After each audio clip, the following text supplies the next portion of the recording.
Ya, Assalamualaikum warahmatullahi wabarakatuh. Ketemu kembali dengan saya Wihaji dalam acara Curhat Wihaji, yang pada kesempatan ini kita akan menerima tamu-tamu saya yang luar biasa, yang kebetulan adalah warga Batang.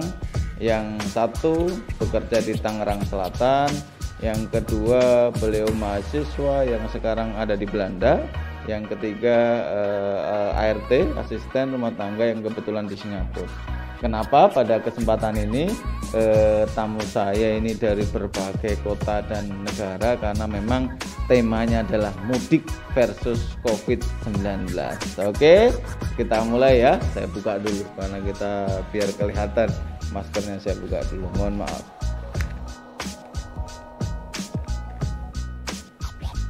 Oke, Assalamualaikum warahmatullahi wabarakatuh. Waalaikumsalam warahmatullahi wabarakatuh, Pak. Oke, apa kabar Pak Viko, Mbak Mumtaz dan Emi? Alhamdulillah, Pak. Alhamdulillah baik. Ya. Oke, kita mulai satu-satu ya. Nanti teman-teman semua warga yang mengikuti podcast Curhat Wihaji, tamu saya ini Viko, itu adalah wira swasta, kebetulan bekerja di Tangerang Selatan.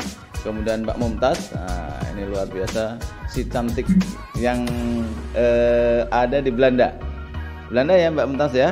Kemudian Ya betul Pak, iya. Oke, kemudian Mbak Emi ini di Singapura. Nah, mungkin nanti saya mulai dari Mbak Emi dulu ya.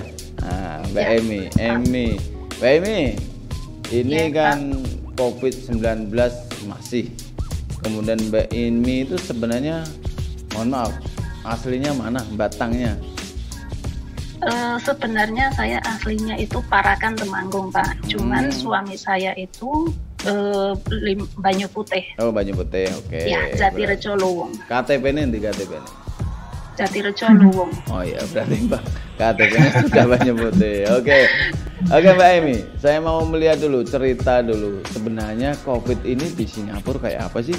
Baru nanti kita cerita kenapa Indonesia, kemudian kenapa lahir SE untuk melarang warga untuk mudik. Nah, Singapura ini suasana kebatinannya gimana, Mbak Emi? Sebenarnya kalau untuk masalah COVID ini Pak, merambatnya tidak terlalu cepat secepat Indonesia ya Pak ya. Sebab kan Bapak tahu sendiri kalau di Singapura ini kan pencegahannya itu sangat cepat, terus penanganannya pun juga sangat cepat. Di samping itu penduduknya juga tidak sebanyak Indonesia. Ya. Nah, penyebarannya itu biasanya terdapatnya itu dari BL, yaitu Bangladesh yang berada di dormitory.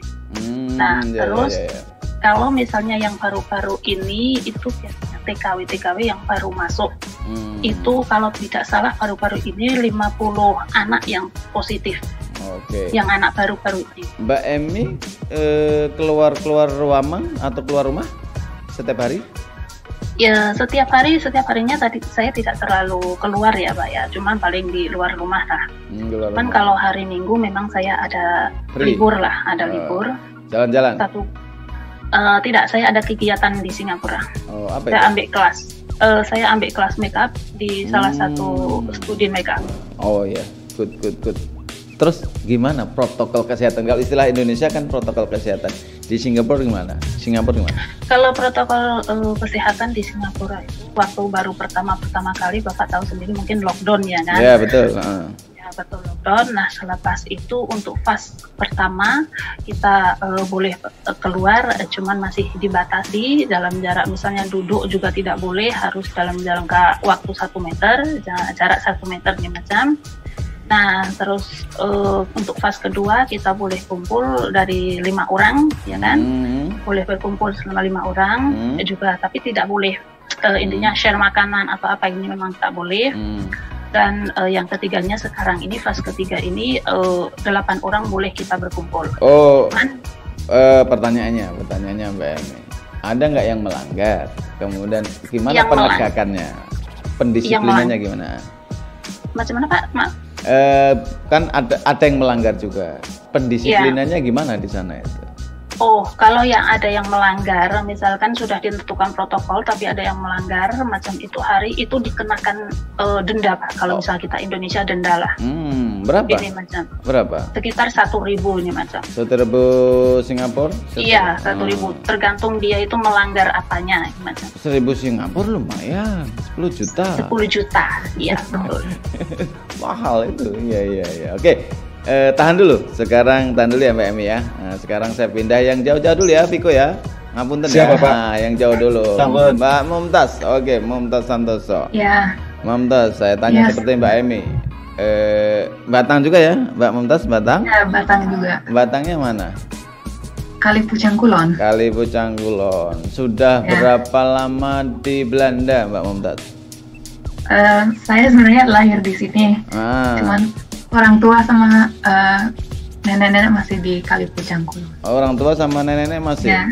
Oh. Enggak, maksudnya orang tua di sini, Ah. tapi asalnya mereka dari Kali Pucang Kulon. Kalau nenek masih? Yang di Kacang Masih. Kulon? Masih sehat? Kali Pucang Kulon. Alhamdulillah. Oh, sip. Oke, Mumtaz, ini Iya. kan masih pandemi COVID.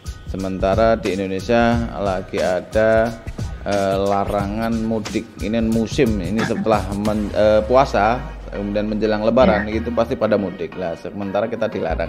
Sebelum saya cerita tentang bagaimana nanti ada rencana nggak mudik itu, saya mau tanya Mumtaz, bagaimana sih Mumtaz suasana kebatinan COVID-19 di Belanda? Biar nanti kita punya pembanding, negara-negara modern dengan negara berkembang seperti apa gitu. Gimana Mumtaz untuk di Belanda itu? Pas awal-awal COVID datang itu pasti agak ketakutan ya. Tapi seiring waktu makin terbiasa dan mungkin mulai jenuh juga. Jadi pas lagi lockdown itu ya soalnya kan orang Belanda lebih suka di luar bekerja, produktif. Nah pas lockdown itu pada kerja di work from home ya. Ya, BFH ya, work from home. Terus banyak lockdownnya itu banyak yang diperketat juga. Misalnya boleh cuma ada satu tamu yang boleh ke rumah berkumpul tamu. Terus toko-toko pada tutup kecuali misalnya supermarket dan kayak farmasi seperti itu, yang toko-toko pokok. Terakhir ini pemerintah Belanda ingin membuka melonggar lockdownnya, tapi banyak yang nggak setuju karena bed rumah sakit masih penuh. Jadi ya. Betul. Jadi Belanda sebenarnya parameternya lihat rumah sakit penuh apa ya? enggak. Kalau penuh, ya kalau penuh mereka perketat lockdownnya lagi. Kalau bagus kurvanya, mereka longgarin lagi. Kalau sekarang Mumtaz, sekarang masih lockdown atau kalau di Indonesia namanya ada sekarang penerjemahan lockdownnya PPKM, pembatasan kegiatan berskala mikro. Lah di sana itu kalau lockdown itu gimana? Betul-betul nggak ada aktivitas atau gimana, Mumtaz? Kalau kami bilangnya lockdown intelligence. Jadi kita boleh keluar, tapi tempat-tempat publik itu tertutup. Misalnya bioskop itu tutup, toko-toko baju tutup, tapi sejak sebulan atau 2 bulan gitu buka online, tapi bisa pick up barangnya di toko. Seperti itu. Ada pasar nggak sih? Pasar modernnya gitu di Belanda? Belanda? Toko-toko biasa. Oh, toko-toko biasa. Tutup juga? Tutup juga kalau baju sama yang bukan toko dasar seperti makanan itu tutup. Itu hampir di semua wilayah atau ibu kota saja, Mumtaz? Peraturannya di seluruh Belanda. Di seluruh Belanda semua. ya. Mulai dari karena ini kerajaan ya, dari semuanya kira-kira gitu. Oke, Mumtaz. Sudah apa itu? Kalau misalnya kan kuliah, kalau di Indonesia kan sementara masih studi di rumah melalui online gitu. Ya, di sana betul. Gimana? Apa seperti itu? Kami pun juga studi di rumah. Jadi online semua juga. Online semua ya, full online. Pakai webinar, pakai apa namanya? Ya pakai Zoom. Zoom gitu. Sama juga ya? Oh, sama. Ya. Di sana ada kejenuhan nggak? Mumtaz? Lumayan Pak. Tapi alhamdulillah masih bisa keluar, masih bisa menghirup udara segar, masih bisa ke taman, jalan-jalan. Oh, jalan-jalan. Tapi apa boleh? Misalnya ada tempat wisata itu, apa bisa? Kalau yang terbuka kalau tempat yang terbuka seperti taman-taman masih buka. Tapi kalau misalnya udah penuh kayak di Amsterdam kan kalau cuacanya enak pada ngumpul di taman itu pasti dibubarin sama pemerintahan. Ada juga nggak pelanggar gitu kemudian oleh pemerintah ditindak gitu? Ada, misalnya kita berkumpul banyak orang segerombolan itu pasti kena denda sih. Terus mohon maaf, tingkat kematian sampai berapa persen kalau tahu, ataupun mungkin infokan saja barangkali kalau boleh, seberapa banyak atau seberapa persen atau kira-kira saja menurut Mumtaz? Sebenarnya saya udah berapa lama udah nggak baca berita ya, tapi sekarang lebih dikit dari lockdown pertama, dari kurva pertama itu udah lebih berkurang. Yang sekarang kena COVID itu biasanya anak-anak muda. Oke. Ya, karena mungkin jalan kemana keluar gitu ya. Ya, mereka masih sering kumpul-kumpul. Mereka lebih juga ngambil risiko kayak gitu. Oke, Mumtaz, tahan dulu. Kita satu lagi, teman-teman semua, ini satu lagi yang di Indonesia dari Viko dari Tangerang Selatan. Assalamualaikum Viko. Waalaikumsalam warahmatullahi wabarakatuh. Viko ini adalah keluarga besar dari Kobra, komunitas Batang Rantau yang kebetulan berwira swasta. Viko? Ya, alhamdulillah Bapak, swasta. Apa kerjanya Viko? Saat ini lebih kepada kalau dibilang serabutan Bapak. Serabutan. Serabutan. Tapi artinya bahwa kita jalanin beberapa bidang UMKM. Apa itu? UMKM, kita focusing di bidang industri kreatif Bapak. Untuk focusingnya kita industri kreatif besar, yaitu di bidang kuliner, fashion, sama kriya. Kebetulan saya juga masih di bengkel ini Pak. Makanya saya lihat ini belakangmu ini kos-kosan apa kontrakan atau workshop Bapak? Workshop. Saya pikir ini kontrakan di mana itu, Tangerang Selatan bagian ujung-ujung sana ya. Iya. Oke Viko, kamu asli mana kok? Batang Kota Bapak, di Kauman. Oh Kauman. Udah berapa lama kerja di Tangerang Selatan? Masuk Jakarta tahun 15 tahun yang lalu, sekitar tahun 2005-2006. 15 tahun? Ya. Loh, kamu umurnya berapa sudah 15 tahun? Kelihatannya emang muda tapi udah tua sudah nih Pak. Hah? Soalnya ketemu sama Mbak Emi sama Mbak Mumtaz jadi muda terus saya kelihatannya. Umur berapa? Pak Mumtaz? Saya 39-40 Pak. Oh ya, 15 tahun berarti nanti 15 sudah merantau. Kuliah? Iya. Saya sudah menyelesaikan kuliah S1 dan S2, sekarang di usaha aja Pak. Oh, di usaha, ya? Iya. Namanya buka usaha sendiri ya? Buka usaha sendiri dan pendampingan UKM Pak. Oke, Viko, kita mulai Viko. Ini kan di Indonesia ada kebijakan dari kementerian maupun Satgas untuk COVID-19, jadi dilarang mudik. Sementara kebiasaan warga kita ini kalau ya puasa kemudian Lebaran itu kan mudik. Kalau kamu langsung saya tanya saja deh, karena di Indonesia di Jakarta artinya kan sebenarnya kan ya bisa, tapi menurut teman-teman gimana ini kebijakan pemerintah tentang dilarang mudik ini? Karena memang di titik tertentu kita memahami bahwa ini untuk membatasi dan mencegah supaya tidak terjadi penularan COVID yang masif, sehingga salah satu caranya adalah melarang mudik. Tapi di saat tertentu juga kadang kita memahami bagaimana kalau saya dilarang mudik ya, misalnya saya ini kerjanya tukang bangunan, di sana libur, dilarang mudik, mangane piye? Lah menurut Viko gimana? Ini suasana kebatinan teman-teman Kobra. Sampaikan aja, gila kok, gimana? Iya Pak. Kalau suasana kebatinan berkaitan tidak mudik sebenarnya untuk ini yang kebetulan tahun kedua tidak boleh mudik Bapak, tidak se-happening tahun lalu memang.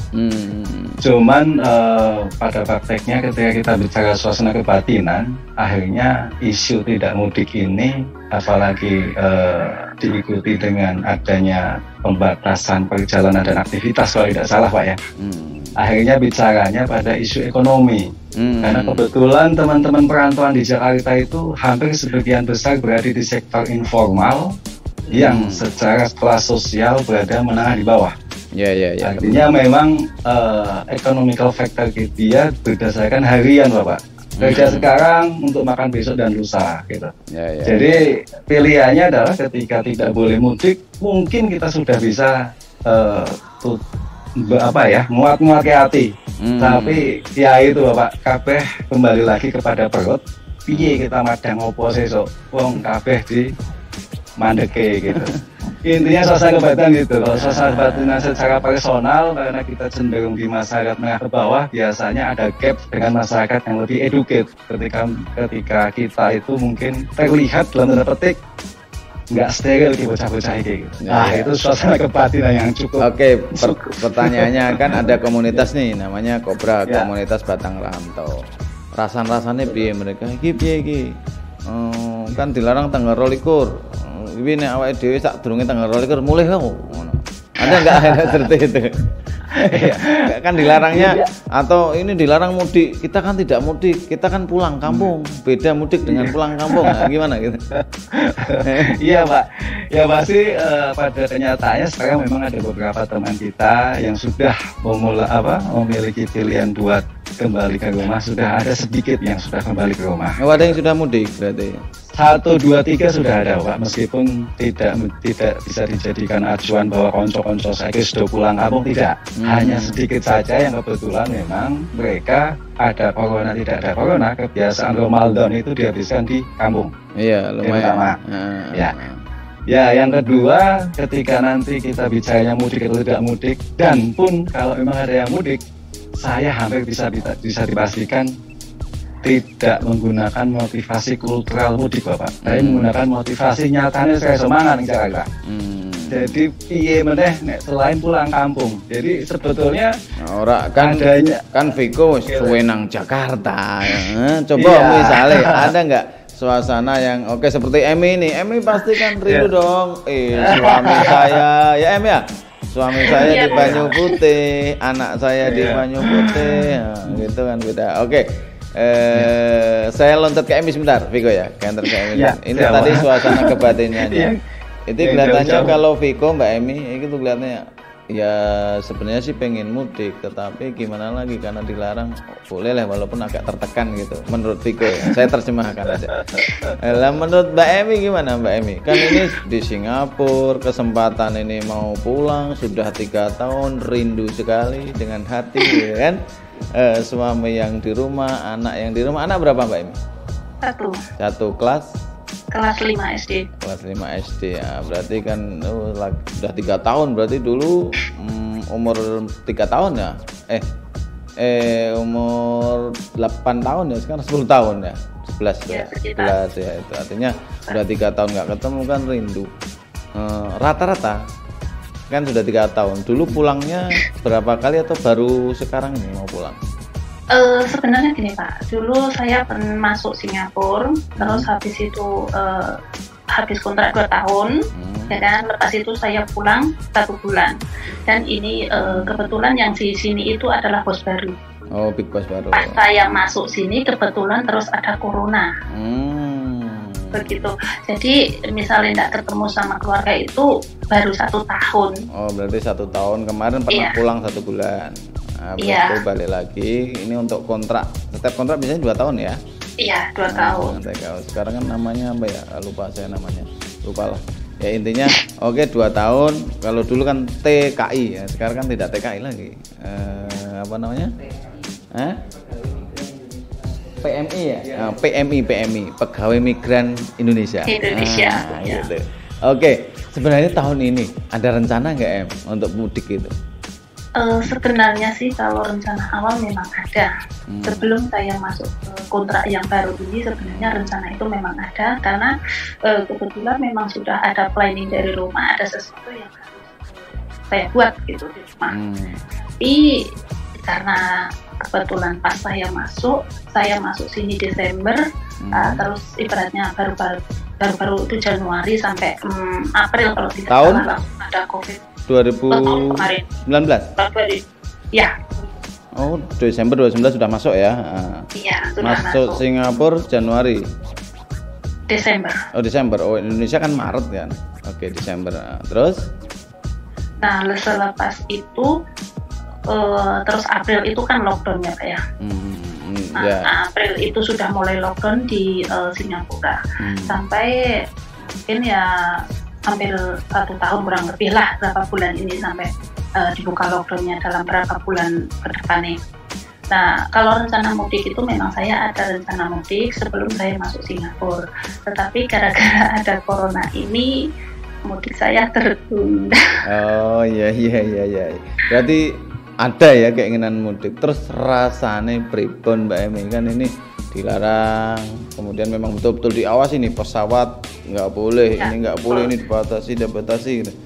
Gimana itu? Bukan hanya dibatasi Pak, bahkan yang sudah pesen tiket pun di cancel sama pihak penerbangan. Oh gitu, termasuk Emi sudah pesen tiket?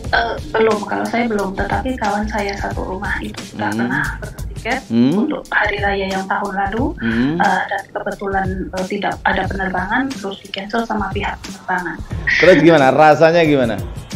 Iya, sebenarnya rasanya ya gimana ya campur aduk lah. Pengen mudik pasti pengen mudik. Kalau secara pribadi pengen mudik pasti pengen mudik, apalagi Lebaran. Kalau dalam berapa Lebaran saya juga tidak ada di rumah kan untuk kontrak. Nah, tapi saya juga mikir kembali, kalau di saat situasi pandemi yang macam kemarin lagi marak-maraknya pandemi, penularan COVID juga masih banyak, saya memikirkan keluarga saya. Aman lah, tenang, di Batang aman. Nah. Iya, saya memikirkan keluarga saya begini Pak, bagaimana keluarga saya. Sementara suami saya juga bekerja di luar. Anak saya juga waktu itu memang sekolah belum dibuka, tapi mereka juga ada main di luar bersama anak-anak lain gitu loh. Yang kita tidak tahu mereka itu bergaul dengan siapa, ya kan? Terus mereka ada riwayat, berarti dekat dengan orang-orang yang kena riwayat itu atau tidak, dan sip. Oke. Ada suasana kebatinan pemirsa, ada suasana kebatinan dari Mbak Emi, kemudian Viko, baru nanti saya tanya Mumtaz bahwa pengen pulang tapi ternyata nggak bisa. Ada temannya Mbak Emi juga sudah pesen tiket pun dibatalkan oleh penerbang, jadi agak galau, tapi ya sudahlah. Karena mungkin dilarang, saya sekarang melompat ke Mbak Mumtaz. Bentar ya Emi ya, Mbak Mumtaz. Oke, mudik. Nah, tadi belum saya tanya. Mumtaz ada rencana juga mudik tahun ini? Tahun ini sebenarnya nggak ada rencana mudik, karena kebetulan Lebaran kan nggak di musim libur ya. Oh ya, nggak musim libur ya. Sebenarnya nggak bisa mudik, tapi rencananya insya Allah pengen bulan Agustus pulang ke Indonesia. Agustus ya. Agustus. Oke. Berarti nggak pengen mudik, tetapi Agustus ada rencana. Saya nggak tahu nanti bulan Agustus kebijakan di Indonesia. Kita tunggu. Oke. Mumtaz, kan di Indonesia ini ada program vaksinasi. Saya pengen tahu suasana di Belanda. Sama nggak bahwa di sana juga ada vaksin, kemudian vaksinnya vaksin apa? Di Indonesia rata-rata pakai Sinovac. Di Belanda gimana, kemudian pandangan mereka seperti apa, atau Mumtaz sendiri sudah divaksin belum? Saya belum. Oh belum. Nah, coba cerita dulu gimana? Ya, jadi sistem strategi Belanda itu awalnya mulai vaksin awal Januari 2021, karena strateginya belum diolah sedemikian rupa, jadi banyak yang delay. Terus kemudian yang pertama divaksin itu biasanya yang orang-orang udah tua senior yang awalnya lansia ya? Lansia. Iya, lansia dan usia 80-an, terus nanti mundur ke bawah lebih muda gitu. Strateginya seperti itu. Tapi tetap vaksin juga? Tetap vaksin insya Allah kalau dapat. Di sana gimana?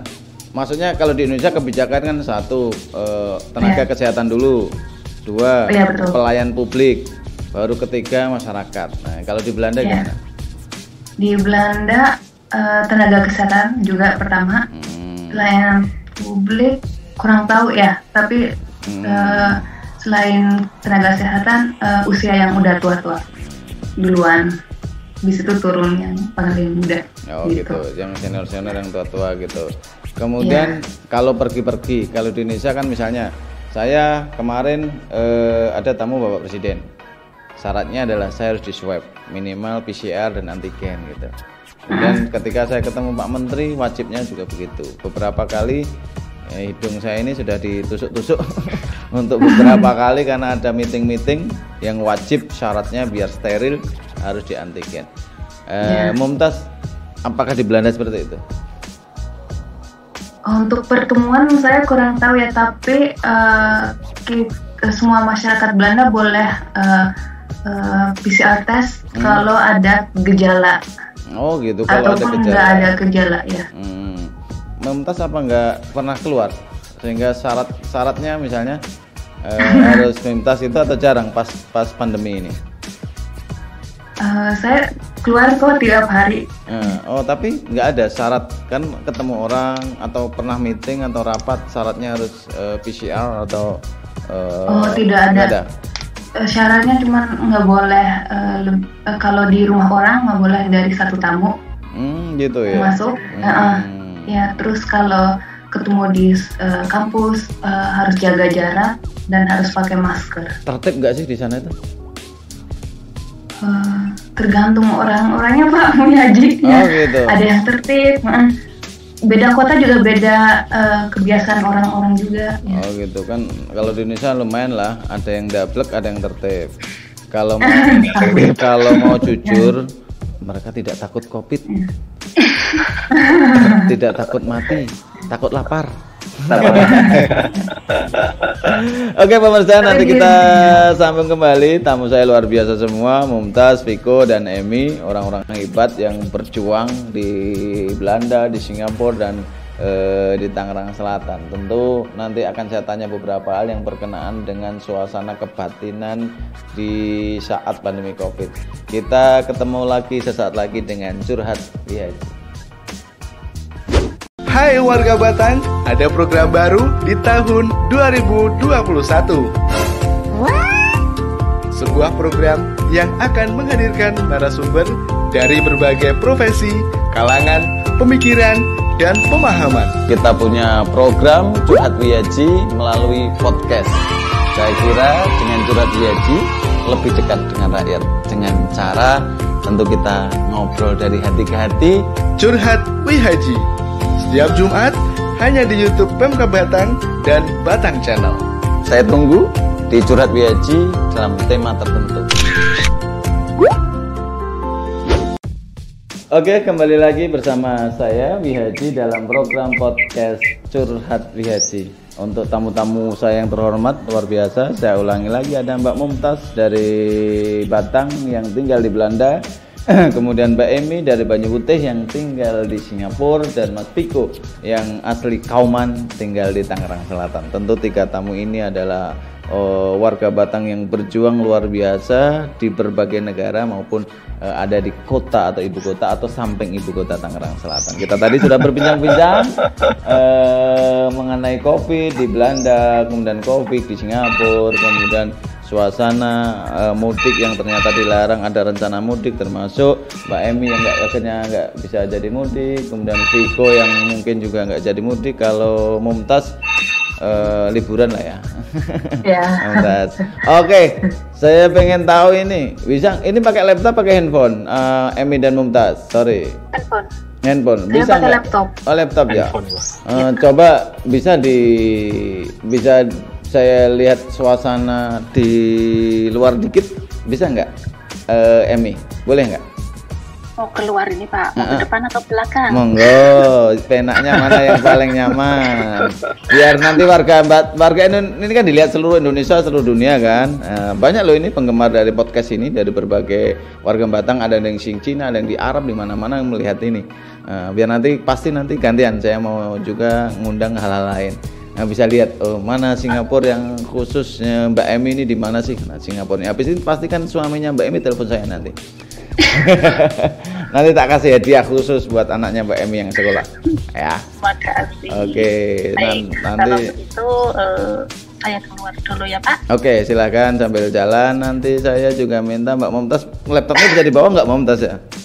Kenapa bisa? Bisa kan? Nah, bisa biar warganet yang ikut podcast Curhat Wihaji Ya. bisa melihat, oh ini pas Momtaz di suasana rumahnya, kemudian ini Emi di suasana rumahnya. Kalau Viko memang sudah di luar. Podo bae matang lah. Oke, silakan sambil jalan boleh, sambil jalan. Ya, oke, biar asik saja.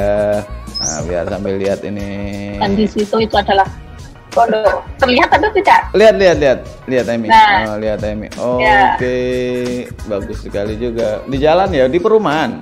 Kalau Iya, saya ada di landed rumah 4 tingkat.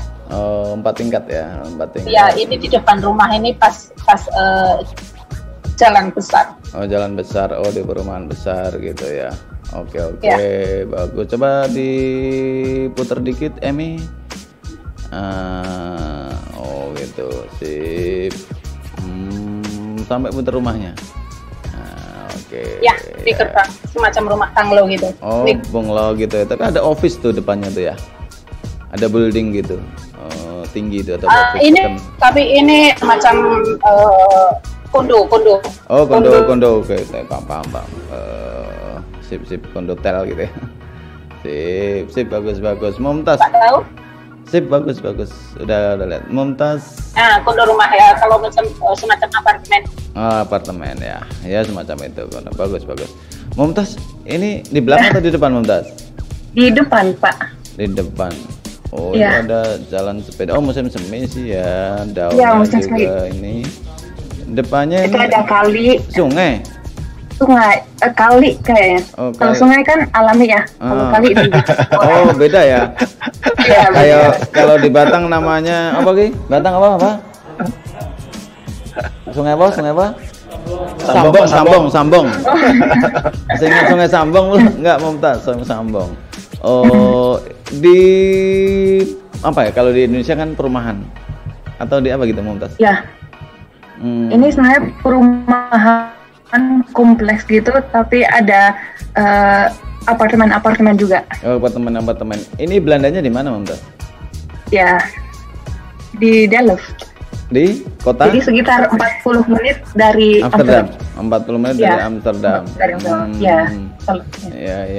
Ya. Jadi ya, ya kalau sana kota semua lah. Itu ada Ya. main sepeda gitu. Ada lihat sepeda itu. Momtaz. Ini kebetulan di sebelah rumah ada sekolah. Oh. Kalau mau lihat Boleh. sepeda ini Boleh. ada banyak banget.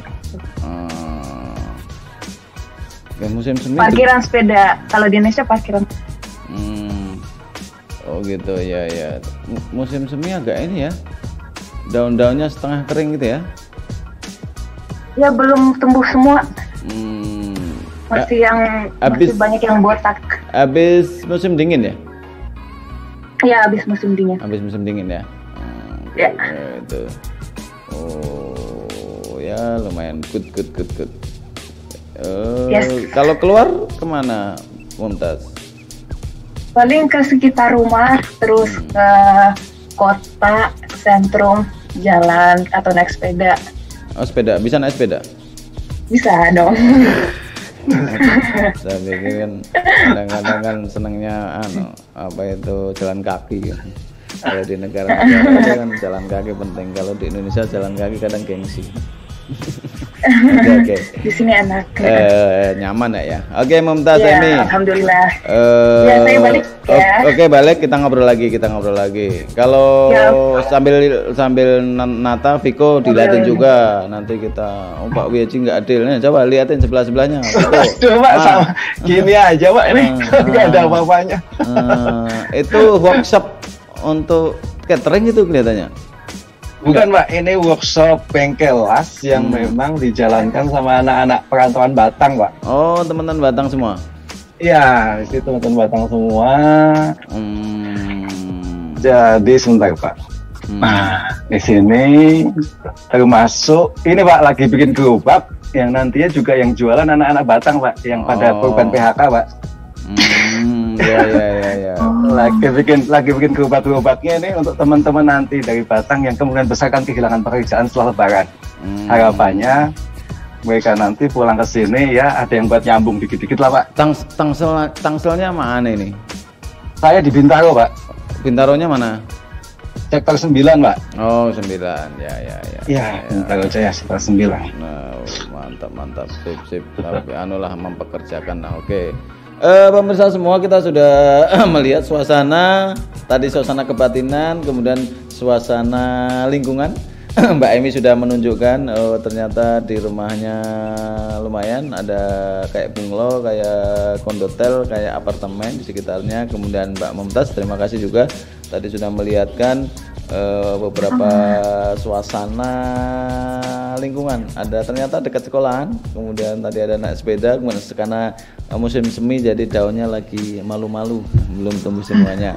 Kalau Mas Viko sekitarnya lumayan kerupak-kerupak. Oke pemirsa, kita masuki ke season terakhir. Season terakhir ini mungkin season curhat.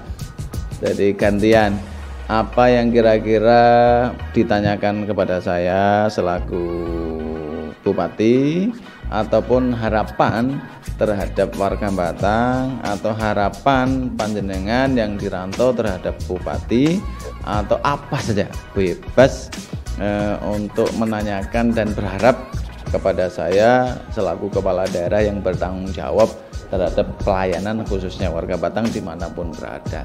Karena itu monggo nanti silakan dari Mbak Emi, Mbak Mumtaz dan Viko gantian, ataupun ada yang mau dicurhatkan, Pak Wihaji gimana ini mbok kita A BCCC, ya silahkan saja, nanti bebas. Ini bagian dari layanan kita yang harapan saya bahwa negara kita ini sudah berubah, transparansi, keinginan, kebutuhan, kemudian hal yang berkenaan dengan pelayanan sekarang ini ya semuanya open. Mulai dari Emi dulu. Emi, kira-kira mumpung ketemu saya selaku Pak Kepala Daerah, sebelumnya tahu nggak sih Bupati Batang? Emi? Tahu tidak sih. Tahu tidak. Nggak apa-apa, tahu tidak. Jangankan yang di Singapura, yang di sini aja yang nggak tahu kan, gitu, mbah-mbah itu. Nanti ini spesial loh. Oh iya, khususon gitu. Karena penggemar saya rata-rata ibu-ibu sama anak-anak. Oke, Mbak Emi, apa harapan panjenengan terhadap Batang? Kalau harapan saya sih sebenarnya simpel, Pak. Ini menyangkut pribadi ya. Silakan apa saja. Pribadi, enggak apa-apa. Kalau harapan saya ini terutama untuk sekolah, Pak. Nah, untuk sekolah, saya tidak tahu kalau untuk sekolah-sekolah lain itu sudah diperbolehkan ibaratnya masuk sekolah atau belum, atau masih melalui online, ya kan? Tetapi di sekolah anak saya itu, anak saya sekolah di SD Muhammadiyah Limpung, Pak. Nah, di situ kan masih ada sekolah giliran gitu kan, giliran. Betul. 1 minggu 3 kali sekolah gitu. Jadi kalau bisa harapan saya itu harus masuk 1 minggu full gitu. Kenapa saya meminta begitu? Karena anak-anak itu akan lebih fokus sekolah dibanding 1 hari sekolah dibanding 1 hari tak sekolah, seperti itu. Dan seperti saya nih posisinya itu kan di rumah anak saya itu cuma berdua dengan suami saya. Pagi suami saya bekerja, terus anak saya misal tidak sekolah, dia di rumah. Otomatis setiap kegiatan itu suami saya tidak bisa menghandle sepenuhnya gitu. Entah dia bermain dengan siapa, entah apa kegiatan dia, saya tidak bisa menghandle 100%. Tetapi apabila dia sekolah 1 hari full di sekolah, intinya itu saya berpikiran positif gitu loh. Saya tahu kegiatan anak saya seperti ini di sekolah, kayak gitu. Setidaknya itu pikiran saya juga tenang kayak gitu. Jelas itu ya. harapan saya. Oke. Sip. Ada yang lain? Kalau yang lain mungkin Pak Bupati boleh usul ke pemerintah agar segera membuka lockdown. Oh iya. Segera lockdownnya dibuka ya. Iya. Oke. Masalahnya gini Pak, pemerintah Singapura itu sebenarnya pelan-pelan sudah membuka untuk keluar masuk dari negara asing, gitu kan. Tetapi ini masih menunggu persetujuan dari Indonesia sendiri, gitu loh. Karena Indonesia sendiri kan kasusnya masih banyak juga kan kayak gitu yang ditakutkan seperti itu. Yeah. Jadi kalau Indonesia sudah membaik, kita pun sudah.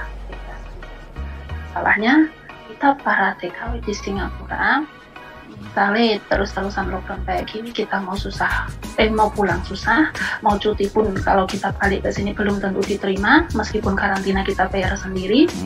Nah, selain itu terkadang agensi juga ada yang tidak bertanggung jawab, dan majikan pun sebagian juga ada yang tidak bertanggung jawab. Jadi kasihanlah ibaratnya untuk anak-anak yang tidak beruntung bekerja di sini. Jadi harapan saya cuma itu saja. Sip, oke. Kalian saya bisa pulang. Ya, paham. Kita memahami suasana kebatinan itu. Di sana ada perkumpulan juga, Mbak Emi. Perkumpulan, mohon maaf kalau di Jakarta kan ada Kobra, komunitas Batang Rantau. Di Singapura ada komunitas. Kebetulan saya juga anggota Kobra, Pak, baru di Singapura. Oh, Kobra yang di Singapura. Iya. Oh, luar biasa ya, top.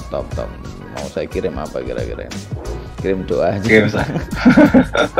Oke Mbak Emi, jadi begini, Batang termasuk yang mohon maaf ke saya bertanggung jawab yang sebenarnya oleh pemerintah sih berharap jangan dulu gitu. Tetapi mulai tanggal 9 Maret kemarin sudah saya masukkan dengan berbagai pertimbangan. Salah satunya adalah prokesnya itu wajib satu, karena itu di satuan pendidikan atau sekolah pakai masker. Kedua, jaga jarak. Lah untuk jaga jarak itulah nggak mungkin satu kelas masuk semua gitu. Makanya kenapa saya masuk 3 kali, karena yang lain separuhnya nanti untuk gantian yang tidak masuk, kira-kira begitu. Hari ini misalnya kelas 1A masuk, kelas 1 separuh masuk, yang besok yang sekarang yang tidak masuk online, gantian besok, begitu. Yang kedua memang harus ada surat pernyataan. Karena kalau ada apa-apa jangan sampai nanti Pak Bupati ikut bertanggung jawab kalau ada apa-apa. Maka pernyataan bermaterai bersedia untuk PTM, pembelajaran tatap muka, yang diwakili oleh Dewan Pendidikannya, perwakilan dari wali murid. Kemudian juga ya kepala sekolah juga harus tanda tangan. Saya baru mengizinkan. Kalau enggak gimana Pak Bupati? Kalau enggak ya enggak apa-apa. Silahkan tidak PTM juga boleh di kita. Silahkan online. Kita enggak wajib, tetapi yang online silahkan, yang tidak kita fasilitasi juga gitu. Kira-kira begitu. Tapi semangatnya itu Mbak Emi, karena gitu jangan sampai nanti ada klaster baru, karena setiap alhamdulillah saat hampir tanggal 9 sampai sekarang ya sudah sebulan lebih, no problem, no issue, no case. Jadi tidak ada apa-apa, alhamdulillah. Karena itu mohon doanya biar, karena sekali ada kasus langsung saya tutup. Sekali kasus, alhamdulillah nggak ada semuanya kemarin. Gitu. Mbak Emi, terima kasih masukannya. Untuk yang lain-lain nanti ya, namanya ini suasana kebatinan masih sama semua. Pengennya kan ekonomi jalan ya gitu kan, bisa liburan, sama jenuh kita tiap hari rapatnya. Dulu kan tiap bisa ke Jakarta, bisa kemana, ke Bali, kemana untuk rapat. Sekarang virtual, karena memang inilah suasananya. Jadi insya Allah saya meyakini ini pasti selesai. Saya meyakini pasti selesai. Sudah. Amin. Karena ini menambah imun kita ini, kalau begini ini imun kita ini kuat. Kalau enggak nanti lemah. Oke Mumtaz, sekarang Mumtaz, silahkan Mumtaz. Kira-kira apa harapannya terhadap pemerintah daerah, atau terhadap saya, atau terhadap warga Batang? Atau kali-kali kan udah lama nih nggak pulang ke Batang, ayo Bali Desa bangun desa gitu. Gimana Mumtaz? Saya sebenarnya penasaran tentang gimana vaksin di Batang. Apakah udah berjalan atau gimana strateginya? karena saya pengen kalau bulan Agustus saya pulang, keluarga saya udah divaksin, intinya begitu, atau lingkungan saya udah divaksin supaya mereka juga sudah protect ya, bagian besar. Nah, gimana tuh vaksin di Batang? Oke, Mumtaz, alhamdulillah per hari ini sudah di atas 10.000 warga Batang saja ya, warga Batang saja. Pelayanan publik sudah semuanya, untuk tenaga kesehatan sudah semuanya. Kemudian guru-guru mungkin yang kita prioritaskan yang di atas 50 mungkin lumayan sudah hampir selesai. Kemudian pelayan-pelayan publik termasuk kita, Pak Kepala Desa semuanya sudah, Pak Camat-camat semuanya sudah, pelayan publik, kepala dinas semuanya sudah. Kemudian beberapa tokoh masyarakat, kiai-kiai semuanya insya Allah sudah, kiai-kiai sudah semua. Jadi kita yang pelayan-pelayan publik itu kemudian mubalek karena beliau nanti akan mengisi juga sudah. Kemudian lansia ini yang hari ini kita masih sedikit karena belum ada yang ngantar. Problemnya bukan karena nggak mau, jadi ada yang belum ngantar karena kan tidak sembarang kita untuk vaksin ini kan di 21 titik plus di 3 itu termasuk di Kodim, kemudian di Polri, kemudian di rumah sakit swasta. Di kita ada 21 puskesmas plus rumah sakit Kalisari, rumah sakit umum RSUD dan rumah sakit Limpung itu juga buka. Fasilitasnya oke dan ya alhamdulillah secara rasional jalan semua, Mumtaz. Jadi oke, antusiasmenya juga tinggi, apalagi warga yang teman-teman pasar lagi protes terus ini. Pak Bupati jari ini meh divaksin ini wis didaftarke randang divaksin gitu. Ya, karena kebetulan kita dijatah itu terbatas oleh pemerintah provinsi. Kita seminggu itu kadang 1.000, kadang 500, berarti kan dibagi 2. Karena yang separuhnya untuk 14 hari ke depan. Nah, kayak saya misalnya alhamdulillah ya kita sudah 2 kali. Yang di depan saya ini sudah belum? Udah mantuk semua ini tim media ini. Tim media udah semuanya, kemudian pelayan-pelayan publik semua. Jadi strateginya berdasarkan prioritas pelayanan. Jadi yang paling banyak melayani makna siapa sih? Tenaga kesehatan, karena penularannya kadang-kadang di rumah sakit. Pelayan publiknya adalah tadi ada kepala dinas, kepala daerah, unsur Forkopimda, Pak Camat, Pak Kepala Desa. Kepala Desa sudah semuanya, sudah 2 kali semuanya, kecuali yang mohon maaf kena positif. Kalau positif nunggu 3 bulan. Kemudian sekarang kan sudah ada kebijakan baru. Dulu misalnya tensi di atas 150 nggak boleh, gula di atas 200 tidak boleh. Sekarang sudah boleh, tensi di atas 150 juga boleh. Jadi yang dulu komorbidnya dianggap rawan sekarang juga sudah boleh dan faktanya nggak ada masalah. Jadi no problem, Mumtaz. Jadi insya Allah semakin yakin dan minimal ada doktrin dan suasana kebatinan saya sudah vaksin. Jadi itu memberikan keyakinan tersendiri bagi masyarakat. Saya sudah vaksin itu merasa kebal, merasa ya, bukan berarti kebal, tidak tapi minimal sugestinya ke kita ini saya sudah oke kok gitu. Sugestinya itu menambah imun. Nah, kira-kira gitu. Oke, harapan yang lain, Mumtaz, ada pertanyaan ataupun sesuatu yang barangkali disampaikan? Nah kan yang public figure kan udah divaksin ya, alhamdulillah udah divaksin. Nah kira-kira ada timeline nggak buat yang warga biasa? Semuanya? Warga biasa sudah ada timeline kira-kira kapan yang mau divaksin mulai? Sekarang sudah warga biasa karena pelayanan publik sudah selesai semua, cuma keterbatasan jumlah vaksin. Jadi kayak di Batang itu penduduknya 801.000 sekarang. 801.000 itu tentu yang anak-anak kan belum, anak-anak enggak. Tentu yang dewasa, kemudian yang semua pelayanan publik sudah. Sekarang tinggal warga. Warga prioritasnya adalah lansia. Lansia kita sekarang masih 10% mungkin, karena mungkin ya selain keterbatasan juga sekarang lagi kita gerakkan. Ayo, sebenarnya bukan nggak mau sih, orang sepuh itu mau, cuma harus ada yang menggerakkan gitu. Secara keyakinan nggak ada masalah, no issue kalau di Batang, no issue. Jadi sekarang udah tahapan warga, cuma keterbatasan vaksin. Karena di dropping dari provinsi itu per minggu gitu. Kalau cepat sih, kalau vaksin cepat. Ya, dan antusiasme masyarakat tinggi di Batang termasuk tinggi, dan pengen semua divaksin. Kalau pengen semua divaksin. Nah, kira-kira gitu. Oke, Mumtaz, ada lain? Makasih banyak. Cukup, oke. Ya, sehat ya Mumtaz ya. Ya. Oke, sekarang Viko, silakan Viko. Wah, banyak ini Pak. Ya, jadi Pak Wihaji untuk curhatannya sih lebih ke bawa suara teman-teman berkaitan dengan vaksin. Bapak mohon ini anak-anak Pak Bupati yang paling dekat ada di ibu kota, entah bagaimana mekanismenya, kita ikut, tapi harapannya dapat akses untuk mendapatkan pelayanan vaksin. Ya, itu sesuatu yang baru itu. Oke, not ya, catat. Oke. Nah, yang pertama, yang kedua konteksnya lebih kepada kesibukan kita Pak, dan sesuai program pemerintah yang kayaknya lagi genjot-genjotnya UMKM dan UKM Pak.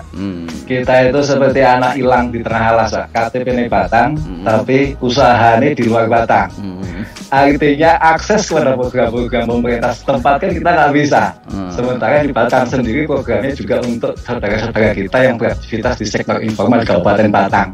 Nah, monggo prayoginya gimana Pak Bupati ini membuat mekanisme buat kita ini wong Pak Bupati juga yang di luar kota untuk mendapatkan akses berkaitan dengan pengembangan UMKM dan UKM-nya Pak, terutama di luar kota. Itu juga mungkin sesuatu yang baru, jadi kita juga nggak ada ide sebetulnya Pak. Oke. Ya. Terus satu lagi Bapak, ini saja lagi, ini yang lagi tren jadi bahasan headline di mana-mana itu kan KITB Pak. Oke. Yang konon katanya kemarin kalau kita baca bisa menyerap hampir 250.000 tenaga kerja. Yang mungkin nanti sudah mulai groundbreaking untuk pabrik kaca atau apa gitu Pak ya. Pabrik kaca. Bulan Mei nanti. Kita itu kan juga punya keyakinan Pak bahwa cepat atau lambat Batang itu buat tujuan orang merantau gitu. Cukuplah buat generasi kita ini sebagai generasi terakhir perantauan. Harapannya besok itu Batang jadi tempat merantau gitu. Betul. Pasti lah. Tapi sebelum itu Pak, pulangkan kami Pak ke Batang. Maksud saya arahnya adalah bahwa 250.000 pekerja itu mungkin punya standar kualifikasi sendiri-sendiri. Sementara teman-teman ini banyak yang secara pendidikan juga masih sangat di bawah standar. Harapan kita adalah Pemda kalau bisa mulai sekarang Pak, memberikan kanal-kanal kita sehingga kita bisa pulang kampung untuk mengisi lubang-lubang sektor informal ketika nanti KITB sudah beroperasi maksimal. Jadi sektor-sektor itu biar kita yang isi, sekalian pulang kampung Pak. Setuju. Nah itu kita juga nunggu gebrakan-gebrakan Pak Wihaji. Hakul yakin Pak Wislo, kalau saya pasti pasrah bombaan. Saya tuh pasrah bombaan, mau ngapain lagi? Ngaten, Bapak, 3 poin itu saja Pak. Matur nuwun. Oke, makasih. Mas Viko, ada 3 pertanyaan dan harapan. Yang pertama adalah Pak Bupati, kan ada warga Bupati yang dirantau, divaksin dong gitu. Jangan hanya warga Batang yang di Batang, kan warga juga. Oke, nanti ini masukan, nanti saya regulasinya bisa nggak ya? Kalau bisa nggak apa seperti kemarin. Kalau kemarin kita ngirim beras ke Jakarta, mungkin nanti barangkali kita kirim tenaga vaksin dan vaksinnya ke ke Kobra sana. Coba nanti regulasinya bisa nggak? Kalau bisa nggak apa-apa, nanti di sana atau koordinasi yang sebelah yang di DKI Jakarta. Cuma maklum kalau DKI Jakarta karena bukan warga Jakarta ya, kadang-kadang ya sudah nggak masalah lah. Jadi masukan buat saya menjadi catatan. Yang kedua, Pak Bupati, UMKM kan tidak hanya di Batang, ini warganya Pak Bupati juga, tapi pelakunya ada di perantau. Bisa nggak mendapat support pembiayaan, apakah modal atau apa? Ini yang baru juga ini. Regulasinya bisa nggak gitu? Ya kalau bantuan coba nanti kita lihat ya regulasinya bisa nggak. Tapi kalau permodalan sih gampang bisa. Kalau kan begini. Alhamdulillah dulu Pak saya Pak. Kalau udah gampang itu alhamdulillah dulu saya. Kalau Viko, kalau pemodalan begini, saya punya program kan untuk 1.000 wirausaha baru bagi pelaku UMKM. Itu saya support, tetapi tidak bantuan duit, tapi hutang. Siap. Kenapa hutang? Selama ini warga Batang yang kita bantu pakai duit lebih banyak gampang ke. Iya. Gampang, atau kita kasih misalnya ya ternak gitu ya, ternak sapi, oke, lebih pada gampang ke karena bantuan. Rata-rata nanti nggak sampai setahun sapinya hilang, tinggal kandangnya. saya bantu ayam gitu misalnya, ayam nanti nggak sampai setahun ayamnya hilang, tinggal kandangnya doang. Karena apa? Ini bantuan, beres lah. Nah, itu mohon maaf, mindset kita agak sedikit rusak. Karena itu supaya ada lebih pada memberikan KL. Oke, saya pinjami dengan bunga rendah 7% per tahun. Itu kan luar biasa lah, di bawah kur lah gitu. Ya, sudah saya siapkan sekitar 15 miliar dari bank-bank BUMN yang barangkali silakan pinjam selama itu memenuhi syarat. Oke. Apalagi kalau UMKM sudah lah, nggak perlu jaminan gitu. Nanti saya sudah punya timnya itu. Oke.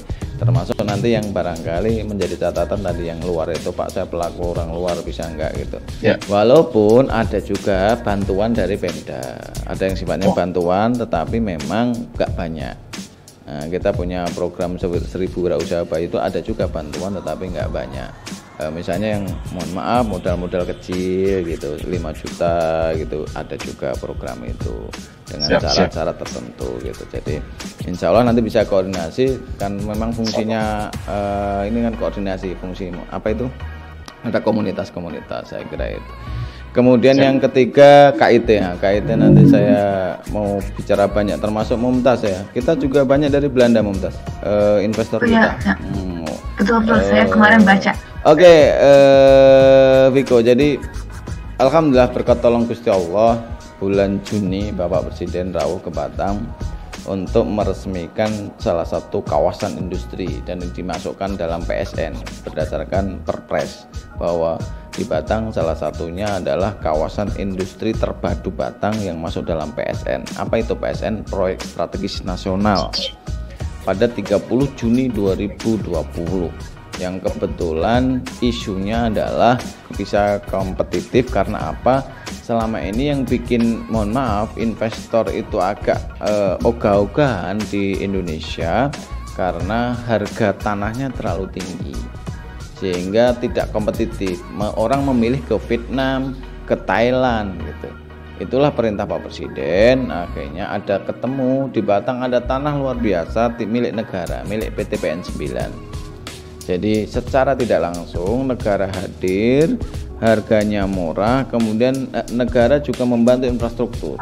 Kawasan ini nanti dibantu oleh pemerintah semua, jalannya, gasnya, listriknya, air bersihnya, air bakunya, jalan-jalan dan semuanya, sehingga pembiayaan murah. Dan alhamdulillah di Batang ini ada 4.300 hektar yang nanti di awal 5 tahun gratis. Nah, jadi silakan investor yang mau investasi di situ 5 tahun gratis. Kemudian habis itu bisa sewa selama 70 tahun dengan biaya cuma 700.000 selama 60 sampai 70 tahun. Dihitung berapa itu? Murah sekali gitu. Nah, di Thailand, mohon maaf, di Vietnam itu sekitar 700.000 tetapi 40 sampai 50 tahun. Di kita 700.000 60 sampai 70 tahun. Kira-kira gitu, 600 sampai 700.000 pembiayaannya. Dan alhamdulillah lokasinya di Batang. Yang kebetulan juga yang 450 hektar. Kita kan ada 4.300 hektar. Yang 450 hektar sudah selesai, sudah kejual semua.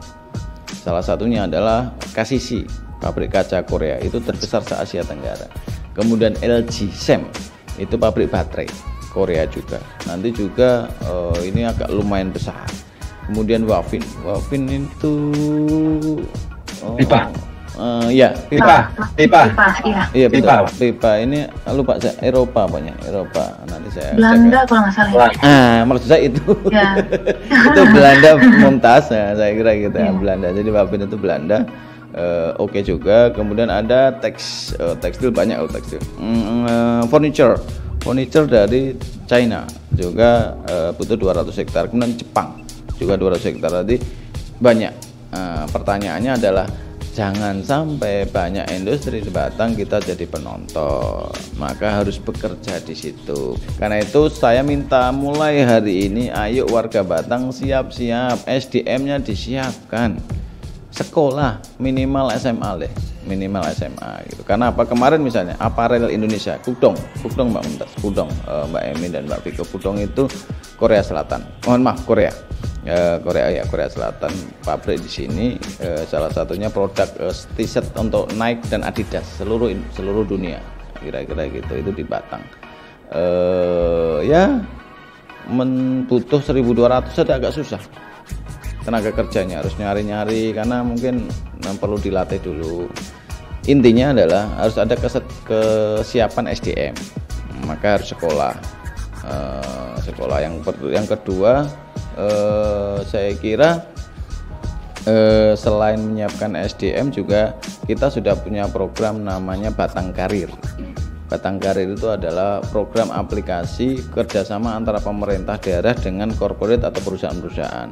Karena saya minta, hei kamu perusahaan, kamu lowongannya pekerjaannya apa, syaratnya apa, lulusannya apa, nanti saya sambungkan dengan rakyat saya. Ini loh ada sekian ribu rakyat saya yang sudah sekolah, yang lulus SMA sekian, yang kuliah di teknik sekian, yang arsitek sekian, yang manajemen sekian. Nah, kamu butuh yang mana? Ini saya punya, silakan ambil.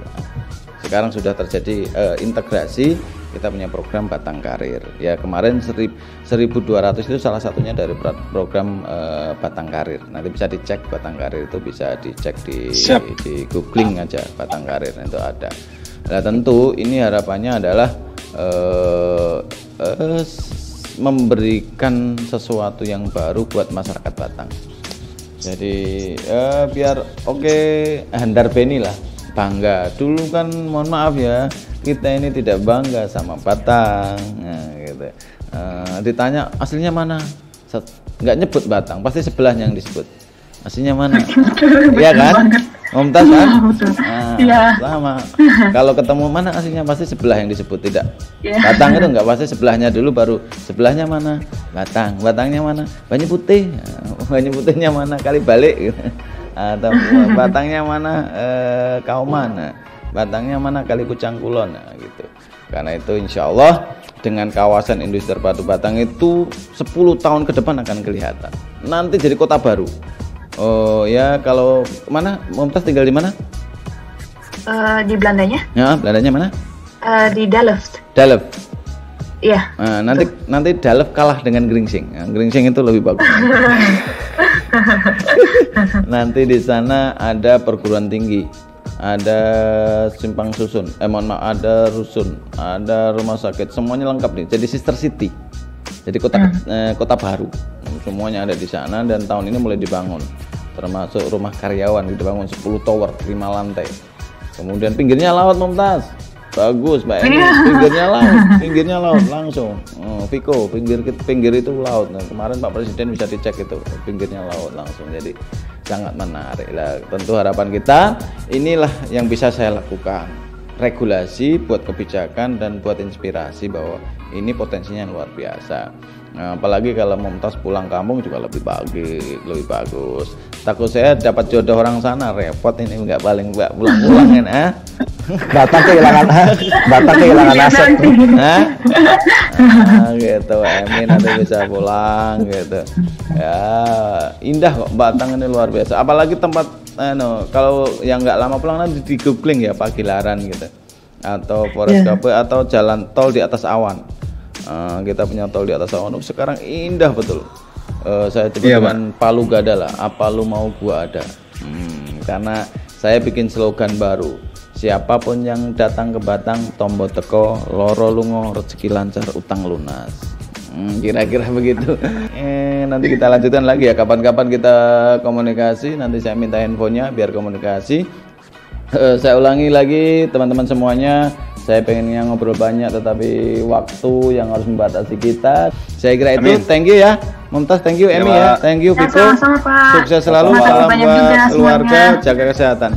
Oke teman-teman semuanya, terima kasih telah ikut kita semua. Barangkali dalam beberapa menit tadi mengikuti acara program podcast Curhat WHJ. Sukses selalu, sampai ketemu dalam agenda, waktu, dan momentum serta tamu yang berbeda. Ikuti terus dengan program podcast Curhat WHJ. Sekian, wallahul muwaffiq ila aqwamit thoriq. Assalamualaikum warahmatullahi wabarakatuh.